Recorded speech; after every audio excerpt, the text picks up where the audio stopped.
Hello friend, আজ আপনাদের Alisha fishing house দেখাবে।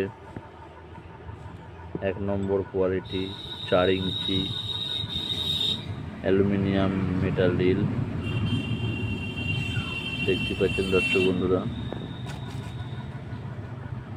খুব ভালো কোয়ালিটি আছে রিল।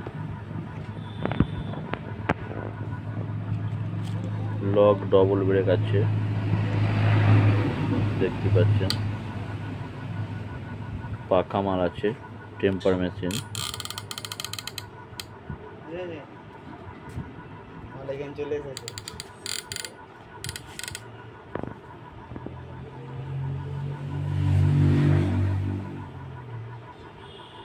দেখতে পাচ্ছেন।